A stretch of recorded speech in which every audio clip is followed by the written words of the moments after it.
March 8 international women's day. ഈ വർഷത്തെ international women's day നമ്മുടെ ഓർമ്മയിൽ സൂക്ഷിക്കാനുള്ള ഒന്നാക്കി നമുക്ക് മാറ്റിയാലോ? കേശദാനം, സ്നേഹദാനം.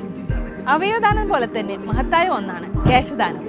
സ്വാഭാവികമായിട്ടുള്ള മുടി കൊണ്ട് വിഗ് നിർമ്മിച്ചിട്ട് ക്യാൻസർ രോഗികളായ സ്ത്രീകൾക്ക് സൗജന്യമായി ഇത് നൽകി അവരുടെ ആത്മധൈര്യം വർദ്ധിപ്പിക്കുകയാണ് കേശദാനം, സ്നേഹദാനം. ഈ പദ്ധതിയിലേക്ക് നിങ്ങൾ മുടി ദാനം ചെയ്യാൻ ആഗ്രഹിക്കുന്നുണ്ടെങ്കിൽ ചെറിയ ബ്യൂട്ടി കെയറിലേക്ക് വരൂ. ഞങ്ങൾ സൗജന്യമായി നിങ്ങൾക്ക് ഹെയർ കട്ട് ചെയ്തു തരുന്നതാണ്. അങ്ങനെ നമുക്ക് ഒരുമിച്ച് ഈ പദ്ധതിയുടെ ഭാഗമാകാം. ദാനം ചെയ്യാൻ നിങ്ങൾ ആഗ്രഹിക്കുന്ന മുടി 30 സെൻറ്റിമീറ്റർ എങ്കിലും വേണം. നരച്ച മുടിയും കളർ ചെയ്ത മുടിയും സ്വീകരിക്കുന്നതല്ല.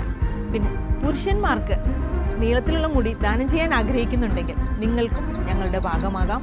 നിങ്ങൾക്ക് വേണ്ടി ചെറിയ ബ്യൂട്ടി കെയർ ഫോർമാൻ അവിടെയും തയ്യാറായിട്ടുണ്ടെങ്കിൽ മാർച്ച് 1 മുതൽ മാർച്ച് 7 വരെ താഴെ കാണുന്ന നമ്പറിൽ വിളിച്ച് ബുക്ക് ചെയ്യേണ്ടതാണ്. മുടി ദാനം ചെയ്യുന്നവർ സമ്മതപത്രം പൂരിപ്പിച്ച് നൽകേണ്ടതാണ്. കൂടാതെ അമല ഇൻസ്റ്റിറ്റ്യൂട്ടിന്റെ സർട്ടിഫിക്കറ്റ് നിങ്ങൾക്ക് ലഭിക്കുന്നതുമാണ്. ഈ വർഷത്തെ വിമൻസ് ഡേയുടെ പ്രമേയമാണ് ഗിവ് ടു ഗെയിൻ. അപ്പോൾ മറ്റുള്ളവരുടെ നേട്ടങ്ങൾക്കായി നമുക്ക് കൈകോർക്കാം.